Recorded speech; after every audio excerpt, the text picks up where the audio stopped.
नमस्कार दोस्तों, इस वीडियो में आप सीबीएसई बोर्ड के द्वारा आयोजित की गई सीटेट दिसंबर 2021 के अपर प्राइमरी के दिनांक 24 दिसंबर 2021 शिफ्ट के पेपर के हिंदी पार्ट का कंप्लीट सॉल्यूशन देखने जा रहे हैं। सीबीएसई बोर्ड के द्वारा दिसंबर 2021 में अपर प्राइमरी में कुल 22 शिफ्टों में पेपर का आयोजन किया गया था, जिसमें से ये 5वें शिफ्ट के हिंदी पेपर को आप देख रहे हैं। अगर सभी शिफ्टों के अपर प्राइमरी के साथ प्राइमरी के सभी शिफ्टों के कंप्लीट पेपर सॉल्यूशन के साथ सीटेट में पूछे जाने वाले सभी सब्जेक्ट्स की कंप्लीट पेडागोजी को डिटेल में पढ़ना चाहते हैं तो इस वीडियो के बाद इस वीडियो का डिस्क्रिप्शन जरूर चेक करिएगा। और अगर आप चैनल पर पहली बार विजिट कर रहे हैं तो इसको सब्सक्राइब करते हुए बेल आइकन को जरूर प्रेस कर लीजिएगा सीटेट, यूपी टेट और सुपर टेट की बेहतरीन तरीके से तैयारी करने के संदर्भ में।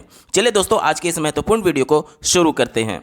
दोस्तों, प्रश्न संख्या 91 से 99 तक दिए गए पैराग्राफ पर आधारित पूछा गया था। पैराग्राफ के प्रश्नों को सॉल्व करने की सबसे अच्छी विधि यह है कि सबसे पहले आप एक बार प्रश्नों पर नजर डाल लीजिए, तब जब आप पैराग्राफ को पढ़ रहे होंगे तो तुरंत आपको उसका उत्तर क्लिक करेगा। साथ ही 2 से 3 प्रश्न ग्रामर बेस्ड क्वेश्चन पूछे जाते हैं। कई बार क्या होता है कि ऑनलाइन परीक्षा में हमारे पास समय नहीं बचता है पैराग्राफ पढ़ने के लिए, तो अगर डायरेक्टली प्रश्नों पर आप जाएंगे तो कम से कम वो 2 से 3 ग्रामर बेस्ड क्वेश्चन आप हैंडल कर पाएंगे। चलिए डायरेक्टली प्रश्नों पर ही चलते हैं। पहला प्रश्न पूछा गया है, तिलक ने नरक में भी पुस्तकों का स्वागत करने की बात कही है, क्यों? दूसरा देखिए, पूछा गया था श्रेष्ठ पुस्तक का व्यक्ति पर क्या प्रभाव पड़ता है। 93 नंबर का प्रश्न आप अपने स्क्रीन पर देख पा रहे होंगे। पूछा गया है विचारों के युद्ध में पुस्तकें ही अस्त्र हैं, इस लाइन से क्या तात्पर्य है। अगला प्रश्न पूछा गया है इसमें से विशेषण और विशेष से क्या होगा। ध्यान से समझिएगा, इस प्रश्न को सॉल्व करने के लिए पैराग्राफ पढ़ने की आवश्यकता नहीं है। विशेषण क्या होता है? जो किसी संज्ञा या सर्वनाम की विशेषता बताता है, और जो शब्द किसी दूसरे शब्द की विशेषता बताता है तो जिसकी विशेषता बताई जाएगी उसे विशेष्य कहेंगे, और जो शब्द विशेषता बताता है उसे विशेषण कहते हैं। अब चारों विकल्पों में देखिए, ऑप्शन नंबर 2 में बात की गई है स्वर्ण युग। तो देखिए, युग क्या है? ये एक नाउन है। युग क्या है? ये एक नाउन है, संज्ञा है, और इस संज्ञा का ये विशेषता बता रहा है कि स्वर्ण युग यानी कि अच्छा युग। ठीक है, ऑप्शन नंबर 2 यहाँ पर विशेषण और विशेष्य का उदाहरण है। ऑप्शन नंबर 2 यहाँ पर बिल्कुल सटीक जवाब हो जाएगा। विशेषण मतलब कि जो संज्ञा या सर्वनाम की विशेषता बताता है, और विशेष मतलब कि जिसकी विशेषता बताई जाती है। तो किसकी विशेषता बताई जा रही है? युग की। और कौन विशेषता बता रहा है? तो वो स्वर्ण बता रहा है। ठीक है, तो ऑप्शन नंबर 2 बिल्कुल सटीक जवाब हो जाएगा। चलिए बढ़ते हैं अगले प्रश्न की तरफ। 95 नंबर का प्रश्न आप अपने स्क्रीन पर देख पा रहे होंगे। पूछा गया है गुप्त काल को भारतीय इतिहास का स्वर्ण युग कहते हैं, क्योंकि। अगला प्रश्न पूछा गया है किसके साहित्य को पढ़कर लेनिन ने क्रांति की भावना जागी थी। अगला प्रश्न पूछा गया 97 नंबर का आप अपने स्क्रीन पर देख पा रहे होंगे। पूछा गया है उत्कर्ष का विलोम शब्द क्या होगा। देखिए, इसको भी सॉल्व करने के लिए आपको पैराग्राफ पढ़ने की आवश्यकता नहीं है। उत्कर्ष का विलोम क्या होता है? अपकर्ष होता है। ऑप्शन नंबर 3 यहां पर बिल्कुल सटीक जवाब हो जाएगा। बढ़ते हैं अगले प्रश्न की तरफ। 98 नंबर का प्रश्न पूछा गया है श्रेष्ठ का शाब्दिक अर्थ क्या है। तो श्रेष्ठ का शाब्दिक अर्थ उत्कृष्ट होता है। ऑप्शन नंबर 1 बिल्कुल एप्रोप्रिएट है। अगला प्रश्न पूछा गया था 99 नंबर का, आप अपने स्क्रीन पर देख पा रहे होंगे कि देवता का पर्यायवाची शब्द नहीं है। तो देखिए, अमर्त्य होता है, ये तो पर्यायवाची होता है, इस वजह से हमारा उत्तर नहीं होगा क्योंकि हमसे नहीं पूछा गया था। सुर भी होता है पर्यायवाची, इस वजह से उत्तर नहीं होगा। वसु मतलब भी देवता होता है, लेकिन अगर बात करें दैत्य तो ये देवता का पर्यायवाची नहीं है, इस वजह से यही हमारा उत्तर हो जाएगा। देखिए, टोटल 9 प्रश्नों में से 4 प्रश्न बिना पैराग्राफ को पढ़े ही हमने सॉल्व कर लिया, क्योंकि ये सभी ग्रामर बेस्ड क्वेश्चन थे। बाकी के प्रश्न 5 प्रश्नों को सॉल्व करने के लिए आपको पैराग्राफ पढ़ने की आवश्यकता होगी। तो चलिए जल्दी से पैराग्राफ को पढ़ लेते हैं। यहां पर देखिए दिया गया है लोकमान्य तिलक का कथन है मैं नरक में भी पुस्तकों का स्वागत करूंगा, क्योंकि इनमें वह शक्ति है जो कि वे जहां होंगी वहां अपने आप स्वर्ग बन जाएगा। श्रेष्ठ पुस्तकें मनुष्य, समाज और राष्ट्र का मार्गदर्शन करती हैं। संसार के इतिहास पर दृष्टिपात करने पर हम देखते हैं कि संसार की अनेक महान विभूतियों पर किसी न किसी श्रेष्ठ पुस्तक का प्रभाव पड़ा। Mahatma Gandhi, Tolstoy, Abraham Lincoln सभी के जीवन में श्रेष्ठ पुस्तकों का महत्वपूर्ण योगदान था। लेनिन के क्रांति में भावना कार्ल मार्क्स के साहित्य को पढ़ करके जागी थी। तो एक प्रश्न ये पूछा गया था, उत्तर क्या हो जाएगा? Karl marks. लेनिन ने किसकी किताब को पढ़ करके उनमें क्रांति की भावना जागी थी? प्रश्न पूछा गया था, तो हमारा उत्तर क्या हो जाएगा? Karl Marx. आगे पढ़िए, गुप्त काल को भारतीय इतिहास का स्वर्ण युग कहा जाता है क्योंकि उस काल में अत्यंत उत्कृष्ट पुस्तकों की रचना हुई थी। ध्यान से समझिएगा, क्यों कहा जाता है स्वर्ण काल? क्योंकि उत्कृष्ट पुस्तकों की रचना हुई थी। ठीक है, एक प्रश्न का जवाब यहां पर दिया गया है। विचारों के युद्ध में पुस्तकें ही अस्त्र हैं क्योंकि पुस्तकों का हमारे विचारों पर अत्यंत गहरा प्रभाव पड़ता है। एक प्रश्न यह भी पूछा गया था कि विचारों के विश्व युद्ध में पुस्तकें महत्वपूर्ण क्यों हैं? क्योंकि इनका हमारे विचारों पर बहुत अत्यंत गहरा प्रभाव पड़ता है। ठीक है, एक उत्तर यहां पर दिया गया है।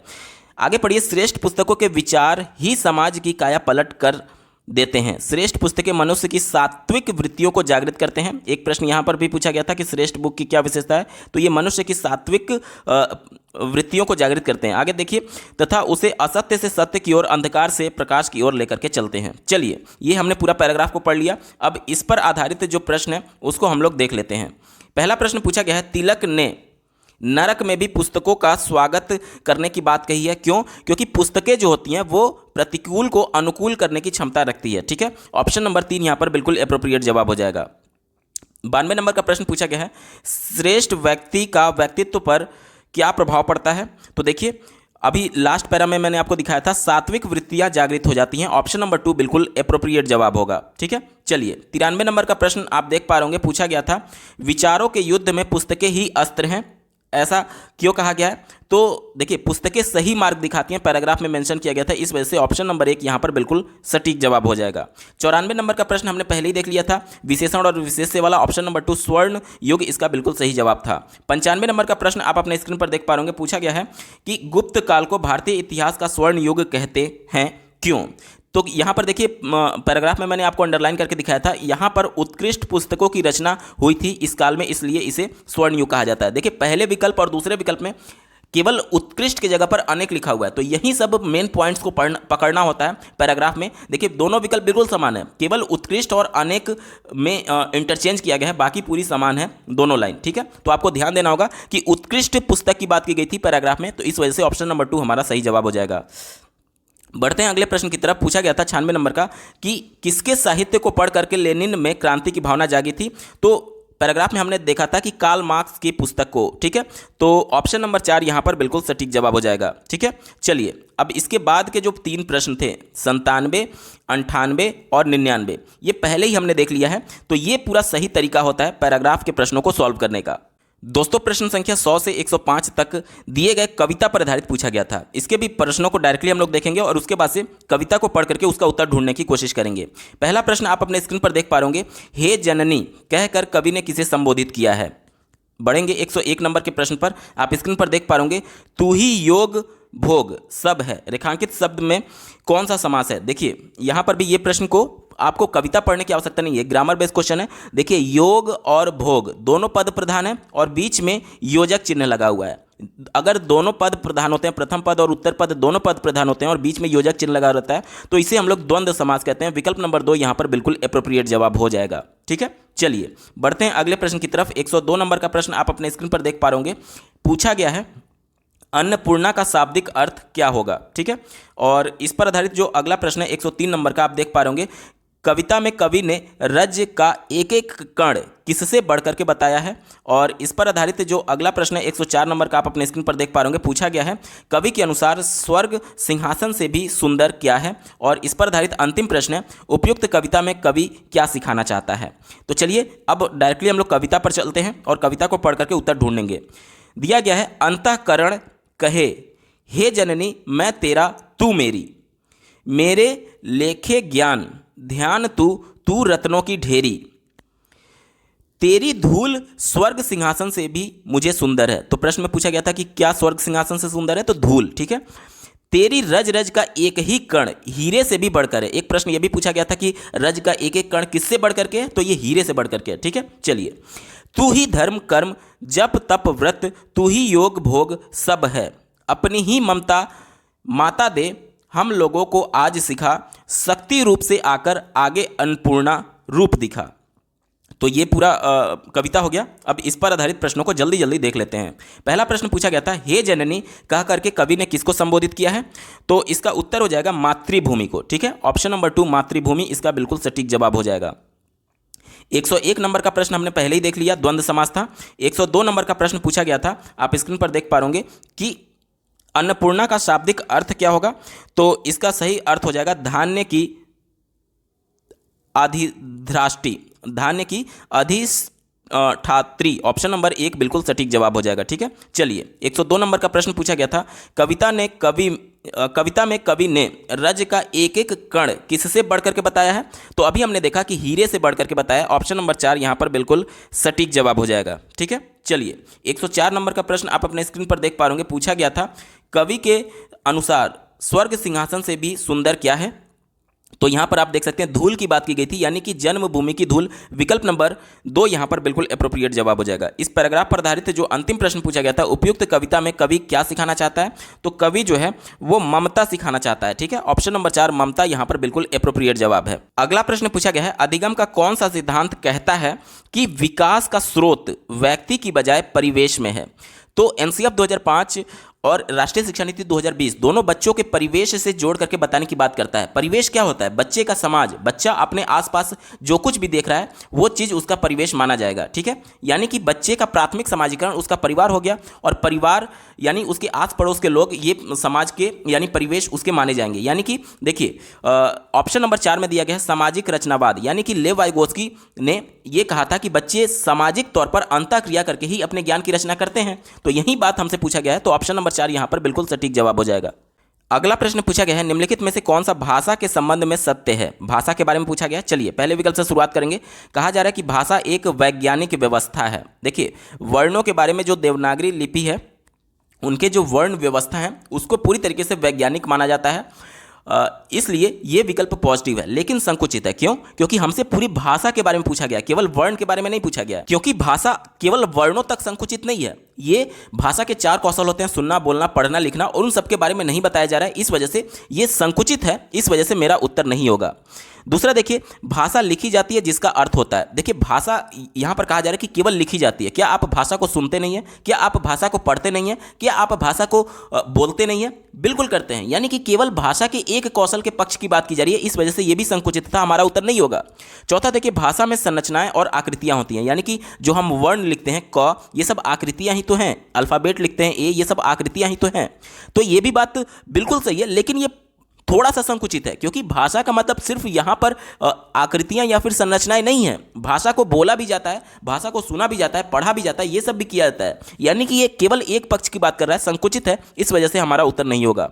एक ही विकल्प बचा, ऑप्शन नंबर 3 देखिए, भाषा व्यवस्थाओं की व्यवस्था है। ये बहुत ज़्यादा ब्रॉड सेंस में, कैसे, ध्यान से समझिएगा।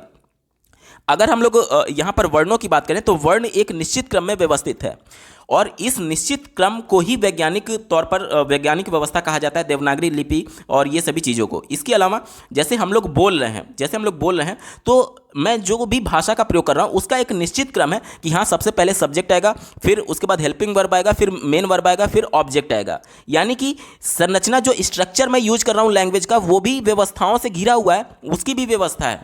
इसके अलावा जो चीज़ आप रिसीव कर रहे हैं, मेरे द्वारा बोली जा रही भाषाओं को रिसीव कर रहे हैं, तो आप व्याकरण के नियमों के अंतर्गत ही उस भाषा को के अर्थ को समझ पा रहे होंगे। यानी कि व्याकरण के नियम भी व्यवस्थित हैं, इसीलिए कहा जाता है कि भाषा व्यवस्थाओं की व्यवस्था है। ऑप्शन नंबर 3 बिल्कुल एप्रोप्रिएट है, और यही इसका सटीक जवाब हो जाएगा। अगला प्रश्न पूछा गया था, आना, जाना, हंसना, ये सब किस रूप में जाने जाते हैं? तो ये सब क्रिया हैं। ठीक है, क्रिया शब्द हैं। ऑप्शन नंबर 2 यहां पर बिल्कुल सटीक जवाब हो जाएगा। अगला प्रश्न पूछा गया था, बोधगम्य निवेश के रूप में I+1 सिद्धांत प्रस्तावित करता है। देखिए ये क्रैशन का सिद्धांत है। क्रैशन ने बताया था कि बच्चों का जो मानसिक स्तर है, उससे मानसिक स्तर से थोड़ा सा ऊपर स्तर का बच्चों को बताया जाता है अधिगम संज्ञान कराने के लिए, संज्ञानात्मक विकास कराने के लिए। देखिए यहाँ पर बच्चे का मानसिक स्तर I से रिप्रेजेंट किया है, यानी कि मान लीजिए I जो है वो बच्चे का मानसिक स्तर है अभी वर्तमान के अनुसार। तो इस I से एक स्टेप ऊपर, यानी बच्चा इतना तक जान रहा है और इससे ऊपर एक स्टेप ऊपर बताने की बात की जा रही है। जैसे कि मान लीजिए कि बच्चा जितना जान रहा है, अगर उतना ही मैं उसको बता रहा हूं तो बच्चा नया कहाँ कुछ सीखा, वो तो पहले से जान रहा है। या फिर बच्चा जितना जान रहा है उससे कम भी अगर मैं बताऊंगा तो भी बच्चा कुछ नया चीज़ नहीं सीख पा रहा है। लेकिन अगर बच्चा मान लीजिए यहाँ तक जान रहा है और मैंने बच्चे को इससे एक स्तर ऊपर बताया, तो जाहिर सी बात है नया ज्ञान बच्चे को मिला, यानी कुछ ना कुछ सीखने को मिला। वही हमसे पूछा जा रहा है कि बोधगम्य निवेश के रूप में I+1 का सिद्धांत क्या प्रस्तावित करता है। तो दिए गए विकल्प में देखिए, शिक्षार्थियों की उनकी भाषा के स्तर से थोड़ा सा ऊपर भाषा के अवसर प्रदान किए जाने चाहिए। थोड़ा सा ऊपर यानी कि उसके स्तर से जितना वो जान रहा है उससे एक स्टेप ऊपर की बात की जा रही है। यही I+1 सिद्धांत है। ऑप्शन नंबर 3 बिल्कुल एप्रोप्रिएट है और यही इसका सटीक जवाब होगा। अगला प्रश्न पूछा गया था, मातृभाषा पर आधारित बहुभाषिकता का अर्थ क्या है? देखिए, मातृभाषा पर आधारित बहुभाषिकता हमसे पूछी गई है। बहुभाषिकता को एनसीएफ 2005 एक संसाधन के तौर पर देखता है।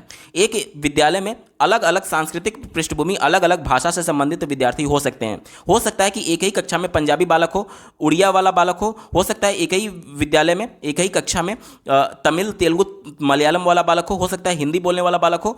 तो सबकी भाषा अलग अलग है। इस वजह से प्रैक्टिकली ये संभव नहीं है कि बच्चे को उसकी मातृभाषा में पढ़ाया जा सके। यानी कि एक टीचर के लिए भी ये लिमिट होगी कि टीचर कितने भाषाओं को सीखेगा। इस वजह से मातृभाषा पर आधारित बहुभाषिकता ये कहती है कि टीचर अपने जो कम्युनिकेशन का लैंग्वेज है यानी विद्यालय की जो भाषा है उसी में पढ़ाए, लेकिन जो बच्चे हैं उनको कम से कम अपने आप को अभिव्यक्त करने का मौका उनकी मातृभाषा में दिया जाए। ये कहा जाता है बहुभाषिकता का मतलब। यानी कि मातृभाषा क्या हो गया? उसका मदर टंग हो गया, जो कि बच्चा स्कूल आने से पहले ही भाषा को सीखा हुआ है। जब बच्चे को अपनी मातृभाषा में एक्सप्रेस करने का मौका दिया जाएगा तो बच्चा कंफर्टेबल फील करेगा और वो धीरे धीरे रुचि लेने लगेगा और विद्यालय की भाषा के संपर्क में आने की वजह से वो धीरे धीरे विद्यालय की भाषा को भी सीखेगा, औपचारिक जो भाषा होगी। और इसके अलावा एक आंग्ल भाषा, जो कि अभी हमारे यहाँ शिक्षा प्रणाली है कि एक आंग्ल भाषा जिसे अंग्रेजी हम लोग बोलते हैं, वो बच्चे को पढ़ाया जाता है। ठीक है, यानी देखिए, बच्चा अपनी मदर टंग, मान लीजिए भोजपुरी बोल रहा था तो भोजपुरी लेकर के विद्यालय में आया था। उसके बाद से विद्यालय की औपचारिक भाषा हिंदी उसको सिखाई गई और हिंदी के साथ साथ एक आंग्ल भाषा यानी अंग्रेजी भी उसको पढ़ाई जाती है। तो क्या हो गया? एक मातृभाषा के अलावा दो अन्य लैंग्वेज, हिंदी जो कि औपचारिक भाषा थी और इंग्लिश जो कि आंग्ल भाषा के तौर पर उसको पढ़ाया जाता है। दिए गए विकल्प में देखिए ऑप्शन नंबर 2, शिक्षार्थी अपनी विद्यालयी शिक्षा मातृभाषा यानी घर की भाषा में आरंभ करते हैं और कम से कम 2 भाषाएं और सीखते हैं। विकल्प नंबर 2 यहां पर बिल्कुल एप्रोप्रिएट है और यही इसका सटीक जवाब होगा। अगला प्रश्न पूछा गया है, एक पाठक किसी बैठक में अपने विचार प्रस्तुत करने के लिए प्राथमिक विद्यालय में बच्चों के सीखने पर कोविड-19 महामारी का प्रभाव विषय पर पठन सामग्री से संकेत लेती है। इस प्रकार का पठन क्या कहलाएगा? ध्यान से समझिएगा। प्राइमरी का एक पुस्तक है, बच्चों में कोविड-19 महामारी का प्रभाव के टॉपिक पर टीचर को बोलना है। तो बच्चों के पुस्तक से ही उसने रेफरेंस लिया और उसके बाद से वो अपना वहाँ पर वक्तव्य देती है। तो ये क्या है?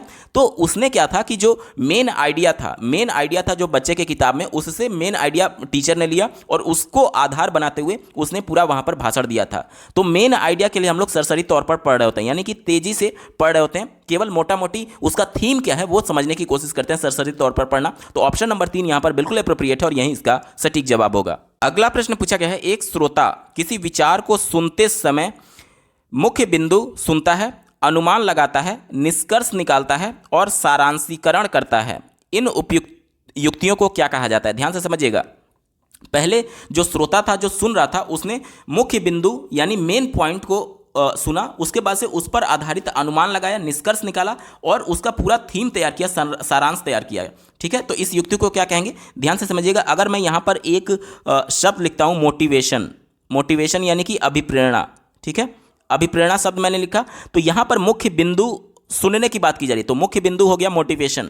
अब मोटिवेशन के आधार पर वो अनुमान लगा करके और निष्कर्ष निकाल करके इसका पूरा थीम तैयार करता है, सारांशीकरण करता है। तो मोटिवेशन को 2 भागों में बांटा गया है। पहला होता है इंटरनल और दूसरा होता है एक्सटर्नल। ठीक है, इंटरनल और दूसरा एक्सटर्नल। अब इंटरनल मोटिवेशन किस किस वजह से जनरेट होता है? तो इसके कई पार्ट्स हो सकते हैं। एक्सटर्नल मोटिवेशन किस वजह से जनरेट होता है? तो इसके कई पार्ट्स हो सकते हैं।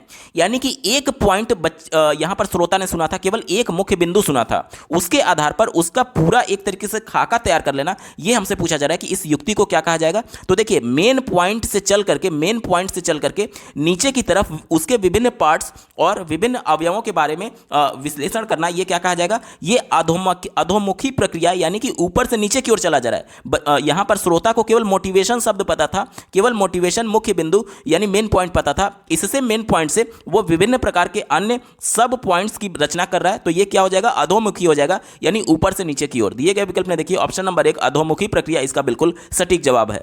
अगला प्रश्न पूछा गया है, व्याकरण सीखने में कार्य विधिक यानी कि प्रक्रिया आधारित ज्ञान क्या है?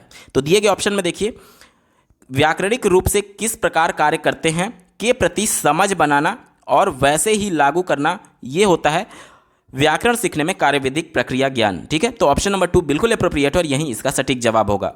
अगला प्रश्न पूछा गया है, कक्षा 8 की एक अध्यापिका जब व्याकरणिक विषय वाच्य यानी कि वॉइस पढ़ा रही है तब विद्यार्थियों को एक कहानी पठन सामग्री पढ़ने के लिए कहती है जिसमें कर्तृवाच्य से संबंधित अनेक कथन और वाक्य आए हैं। उन्हें कर्मवाच्य में बदलने के लिए अपनी सहायता देती है। वह उन्हें स्वयं से करने के लिए अनेक उदाहरण देती है। तत्पश्चात वह कर्तृवाच्य को कर्मवाच्य में बदलने के तरीके तथा कैसे किया का रूप बदलता है और कर्मवाच्य में बदलते समय कर्ता के साथ द्वारा अथवा के द्वारा लगाया जाता है की ओर ध्यान खींचती है। इस तकनीक को किस रूप में जाना जाता है? तो यहाँ पर देखिए बच्चों का ध्यान आकर्षित किया जा रहा है। पहले वहाँ पर बच्चे को कहानी पढ़ने के लिए पाठ्य सामग्री दी जा रही है जिसमें विभिन्न प्रकार के कर्तृवाच्य से संबंधित अनेक कथन और वाक्य आए हुए हैं। उसके बाद से उनको विभिन्न प्रकार के उदाहरण दिए जाते हैं और कर्तृवाच्य को कर्मवाच्य में बदलने के लिए कहा जाता है। और अंत में जो शिक्षिका है वो बच्चे को सही तरीके से पढ़ाती है और बताती है कि ये तरीका होता है जिसके माध्यम से हम लोग कर्तृवाच्य को कर्मवाच्य में बदल रहे होते हैं। यानी कि ये क्या किया गया है, पहले बच्चे का ध्यान आकर्षित करने के लिए उसमें सचेतना की वृद्धि करने के लिए यानी कॉन्शियसनेस जागरूकता बढ़ाने के लिए उसको कहानी दिया गया ताकि बच्चा थोड़ा सा जागरूक बने, थोड़ा सा कॉन्शियस हो, थोड़ा सा सचेत हो। तो ऑप्शन नंबर 2 में देखिए सचेतना में वृद्धि की बात की गई है। ऑप्शन नंबर 2 यहाँ पर बिल्कुल एप्रोप्रिएट हो जाएगा। अगला प्रश्न पूछा गया है निम्नलिखित में से कौन सा संस्थात्मक लेखन के अंतर्गत नहीं आता। जैसे कि संस्था के तौर पर विद्यालय लिया जा सकता है। बच्चे का जो विद्यालय है उसमें संस्थात्मक तौर पर क्या क्या लेख हो सकता है और क्या लेख नहीं हो सकता है, वही हमसे पूछा जा रहा है। निगेटिव वाला पूछा जा रहा है कि क्या लेखन के अंतर्गत नहीं आता है। पहला देखिए समीक्षाएं की बात की गई है यानी कि बच्चों के गुण दोष की बात की गई है। तो ये तो संस्थात्मक लेखन में आएगा क्योंकि बच्चे को भी फीडबैक देना, उसके माता पिता को भी फीडबैक देना है। तो ये समीक्षा करके ही किया जा सकता है यानी कि समीक्षात्मक लेखन जो होगा वो संस्थात्मक लेखन के अंतर्गत आएगा। इस वजह से ये हमारा उत्तर नहीं हो सकता। क्यों? क्योंकि हमसे निगेटिव सेंस में पूछा गया था। व्यक्तिगत विवरण भी आएगा यानी प्रत्येक बच्चे को इंडिविजुअली फीडबैक देने की बात की जाती है। प्रत्येक बच्चे का अलग अलग डिस्क्रिप्शन तय किया जाता है कि कौन बच्चा कितने अच्छे तरीके से सीख पा रहा है अथवा नहीं सीख पा रहा है या फिर क्या समस्या फेस कर रहा है। तो ये होता है व्यक्तिगत विवरण। तो ये भी संबंधित है, इस वजह से हमारा उत्तर नहीं होगा क्योंकि निगेटिव सेंस में पूछा गया था। तीसरा देखिए शोक संदेश, तो ये संस्थात्मक लेखन से संबंधित नहीं है, इस वजह से ये हमारा उत्तर होगा क्योंकि निगेटिव था। और डायरी प्रविष्टि, तो ये भी संस्थात्मक लेखन से संबंधित नहीं है। आपको लग रहा होगा कि बच्चों के विद्यालय में डायरी तो लिखा जाता है, लेकिन आपको विशेष तौर पर विकल्पों पर भी एक बार ध्यान देना होगा। देखिए सभी विकल्पों में केवल 2-2 विकल्प ही दिए गए हैं, यानी कि हमारे 2 विकल्प पहले से ही देखिए 2 विकल्प तो हमारे श्योर हो चुके हैं कि ये हो ही नहीं सकते क्योंकि ये बिल्कुल पॉजिटिव थे। और चूंकि निगेटिव सेंस में पूछा गया था तो ये दोनों तो होंगे ही नहीं, पहला और दूसरा वाला। अब 2 विकल्प केवल बचे हैं, सी और डी वाला। तो हमारी मजबूरी हो गई कि डी को भी हमें लेकर के चलना है। क्यों? क्योंकि 2 विकल्प हमें सेलेक्ट करना ही है क्योंकि चारों विकल्पों में 2-2 विकल्प दिए गए हैं। इस वजह से डायरी प्रविष्टि जो है वो भी संस्थात्मक लेखन के अंतर्गत नहीं माना जाएगा। ठीक है, यानी हमारा उत्तर क्या बना, सी और डी। दिए गए विकल्प में देखिए ऑप्शन नंबर 2 सी और डी इसका बिल्कुल सटीक जवाब होगा। अगला प्रश्न पूछा गया है कल्पना कीजिए किसी एक कहानी में आपका वर्णन है। अपने मित्र को उस दिन का अनुभव बताते हुए पत्र लिखिए। निम्नलिखित लेखन कार्य को क्या कहते हैं? देखिए जब वास्तविक घटनाएं ना हो और कल्पना करके उस पर्टिकुलर कैरेक्टर में अपने आप को मान करके अगर कोई लेख लिखने की बात आती है तो ये एक्स्ट्रापोलेटिव एक तरीके से राइटिंग होगा, यानी कि किसी के स्थान पर स्वयं को रख करके कल्पना कर करके लिखना। ठीक है, एक्स्ट्रापोलेटिव इसका बिल्कुल सटीक जवाब होगा, यानी कि घटना वास्तविक तौर पर नहीं है लेकिन आप कल्पना कर करके उसके आधार पर अपना अनुभव बता रहे हैं। तो ये ऑप्शन नंबर 3 एक्स्ट्रापोलेटिव राइटिंग होगा। ऑप्शन नंबर 3 बिल्कुल एप्रोप्रिएट है। अगला प्रश्न पूछा गया था आधारभूत अंतःवैयक्तिक संप्रेषणात्मक कौशल को कहते हैं। इसे अंग्रेजी में BICS कहते हैं। B मतलब कि बेसिक यानी कि आधारभूत, I मतलब कि इंटरपर्सनल यानी कि अंतःवैयक्तिक, C मतलब कि कम्युनिकेशन यानी कि संप्रेषणात्मक और S मतलब कि स्किल यानी कि कौशल। यानी कि बेसिक इंटरपर्सनल कम्युनिकेशन स्किल को क्या कहते हैं ये हमसे पूछा जा रहा है। तो देखिए ये एक भाषा के संप्रेषणात्मक कौशल है जिसमें जो दिन प्रतिदिन जो हम कम्युनिकेट कर रहे होते हैं अनौपचारिक भाषा के माध्यम से अपने परिवार के सदस्यों के द्वारा या फिर अपने दोस्तों में, तो अनौपचारिक तरीके से जो हम लोग अपने आप को एक्सप्रेस करने के लिए, कम्युनिकेट करने के लिए जिस भाषा का प्रयोग करने का कौशल हमारे अंदर है उसे BICS कहते हैं। और दूसरा होता है CALP यानी कि कॉग्निटिव एकेडमिक लैंग्वेज प्रोफिशिएंसी, यानी कि औपचारिक तरीके से जिस भाषा का प्रयोग हम लोग करते हैं, औपचारिक तरीके से उच्च स्तरीय भाषाई कौशल इसको कहा जा सकता है। तो ये CALP होता है। देखिए प्रश्न में हमसे क्या बोला गया है, BICS के बारे में पूछा गया है, यानी कि ये जो हम लोग दैनिक जीवन में आम बोलचाल की भाषा का प्रयोग कर रहे हैं वो होता है BICS, और जो विद्यालय में औपचारिक तरीके से भाषा का प्रयोग किया जाता है उसे हम लोग कहते हैं CALP, यानी कि उच्च स्तरीय भाषा कौशल। तो हमसे BICS के बारे में पूछा गया तो उत्तर क्या हो जाएगा, दिन प्रतिदिन के संप्रेषण के लिए प्रयुक्त भाषा। ऑप्शन नंबर 3 बिल्कुल एप्रोप्रिएट है और यही इसका सटीक जवाब होगा। अगला प्रश्न पूछा गया था, एक लघु कथा पढ़ते समय कौन सी पठन के साथ गतिविधि हो सकती है, यानी पढ़ते समय कौन सी गतिविधि हो सकती है, ये हमसे पूछा जा रहा है। ठीक है, देखिए यहां पर ये नहीं बताया गया है कि कक्षा में इंडिविजुअली पढ़ा जा रहा है या फिर ग्रुप में पढ़ा जा रहा है, केवल हमसे ये पूछा जा रहा है कि लघु कथा पढ़ते समय कौन सी पठन के साथ गतिविधि हो सकती है, यानी कि हम लोग ये मान करके चलेंगे बच्चे इंडिविजुअली कक्षा में पढ़ रहे होंगे, मौन पठन कर रहे होंगे। ठीक है, क्योंकि यहां पर नहीं बताया गया कि बच्चे ग्रुप में हैं या फिर अकेले हैं। ठीक है, चलिए यहां पर हम लोग बात कर लेते हैं चौथे विकल्प से। कहा जा रहा है कि शिक्षक नए शब्दों के अर्थ पूछता है, तो यह गतिविधि कैसे संभव है। जैसे कि मान लीजिए नया शब्द आया तो बच्चे के लिए वो नया शब्द है जो कि अमूर्त शब्द है, तो बच्चा अमूर्त चीजों के बारे में कैसे जानेगा, इस वजह से यह उत्तर हमारा नहीं होगा क्योंकि निगेटिव सेंस में था। तीसरा देखिए, शिक्षार्थी रचनाकार के आत्मकथा तथ्यों पर चर्चा करते हैं। देखिए रचनाकार यानी कि कविता या फिर पाठ का लेखक कौन है, ये हायर क्लासेज में इंपॉर्टेंट होता है कि किसकी ये रचना है, लेकिन अगर प्राइमरी और अपर प्राइमरी की बात करें तो यहां पर रचनाकार के आत्मकथा या फिर उसके बारे में उतना इंपॉर्टेंस नहीं दिया जाता है, इस वजह से यह विकल्प निगेटिव हो गया, हमारा उत्तर नहीं होगा। दूसरा देखिए, विद्यार्थी जोड़े में काम करते हैं और एक दूसरे को पढ़ करके सुनाते हैं। तो अभी हमने देखा कि प्रश्न से कहीं भी ये स्पष्ट नहीं हो रहा है कि ग्रुप में काम किया जा रहा है या नहीं किया जा रहा है, तो ये विकल्प जोड़े में काम करने की बात कर रहा है, यानी कि ग्रुप में काम करने की बात कर रहा है, इसलिए इसको हम लोग संकुचित मानेंगे और इसको उत्तर नहीं मान सकते, क्योंकि ये एक तरीके से केवल पढ़ के सुनाने तक ही सीमित था, इस वजह से ये कम एप्रोप्रिएट है, क्योंकि पहला वाला इससे ज़्यादा एप्रोप्रिएट है। पहला पढ़िए, शिक्षार्थी कहानी की घटनाओं के पूर्वानुमान के लिए चर्चा करते हैं। अब यहां पर देखिए, कहानी बच्चा पढ़ रहा है, अपना इंडिविजुअली कहानी पढ़ रहा होगा और उसके आधार पर उसने पूर्व अनुमान लगाया कि कहानी में क्या क्या घटनाएं हो सकती हैं। ठीक है, पठन के साथ ये गतिविधि की जा रही है, यानी बच्चा मौन पठन कर रहा है, उसके साथ ही अपने मन में पूर्व अनुमान लगा लिया कि अब आगे कहानी में क्या घटना हो सकती है, आगे क्या घटना हो सकती है, उसके बाद पूरी कक्षा में इसको चर्चा किया जा रहा है, यानी इंडिविजुअली पढ़ने के बाद से, अनुमान लगाने के बाद से वो कक्षा में इसका चर्चा किया जा रहा है। तो ये विकल्प सबसे ज्यादा एप्रोप्रिएट है और यही इसका बिल्कुल सटीक जवाब हो जाएगा, विकल्प नंबर 1 सही उत्तर है। अगला प्रश्न पूछा गया था, निम्नलिखित में से कौन सा एक काव्य का अंग नहीं है। काव्य यानी कि कविता का अंग कौन सा नहीं है, ये हमसे पूछा जा रहा है, ध्यान से समझिएगा। देखिए पहला जो है उपमा, यानी कि अलंकार जो होता है वो काव्य का अंग होता है और अलंकार का ही एक पार्ट है उपमा, और रूपक, ये दोनों अलंकार हैं, तो ये तो कविता के पार्ट होते हैं, इस वजह से ये दोनों हमारे उत्तर नहीं होंगे। तीसरा दिया गया बिंब, यानी कि किसी के, जैसे कि कविता में क्या होता है, किसी को किसी का प्रतिबिंब दिखाया जाता है कि तुम बिल्कुल सूर्य के समान हो, तुम बिल्कुल चंद्रमा के समान हो, तो आप समान नहीं हो, लेकिन आपका प्रतिबिंब, आपके अंदर सूर्य या फिर चंद्रमा का प्रतिबिंब दिखाया जा रहा है, तो यही होता है बिंब, यानी कि ये भी काव्य का पार्ट है, क्योंकि इस प्रकार की तुलना तो लगातार की जाती है, इस वजह से ये भी हमारा उत्तर नहीं होगा, क्योंकि हमसे पूछा गया था कि कौन सा पार्ट नहीं है। एक ही विकल्प बचा, ऑप्शन नंबर 2 देखिए, चरित्र चित्रण। चरित्र चित्रण एक तरीके से साहित्य की एक विधा है, यानी कि जिस प्रकार से कविता होता है, कहानी होता है, एकांकी होता है, उसी प्रकार से चरित्र चित्रण एक विधा है, ना कि ये काव्य का पार्ट है, इस वजह से ये नहीं था। और चूंकि हमसे पूछा गया था कि कौन सा नहीं है, इस वजह से ऑप्शन नंबर 2 बिल्कुल सटीक जवाब होगा। अगला प्रश्न पूछा गया है, भाषा आकलन का लक्ष्य क्या मापना है। भाषा आकलन का लक्ष्य क्या मापना है, ये हमसे पूछा जा रहा है, यानी बच्चा भाषा का जो एक तरीके से उच्च उद्देश्य होता है वो ये माना जाता है कि बच्चा उस भाषा का प्रयोग करते हुए अपने आप को एक्सप्रेस कर पाए, उस लैंग्वेज में अपने आप को अभिव्यक्त कर पाए। ठीक है, चलिए इसी को ध्यान में रख करके उत्तर ढूंढेंगे। पहला दिया गया, प्रत्येक शिक्षार्थी की अपने सहपाठी की तुलना में उपलब्धि, तो ये विकल्प निगेटिव है, क्योंकि भाषा का मतलब किसी की उपलब्धि की बात नहीं की जाती है। भाषा का मतलब सिर्फ और सिर्फ इतना होता है कि बच्चा उस लैंग्वेज का प्रयोग करके अपने आप को एक्सप्रेस कर पा रहा है या नहीं, तो किसी से तुलना करने की तो बात ही नहीं है ना, बच्चा अपने आप को अभिव्यक्त कर पा रहा है या नहीं, ये इंपॉर्टेंट है, और यहां पर तुलना करने की बात की जा रही है, इस वजह से ये विकल्प निगेटिव हो गया, हमारा उत्तर नहीं होगा। दूसरा देखिए, उनकी समग्र अथवा संकल्पनात्मक उपलब्धि।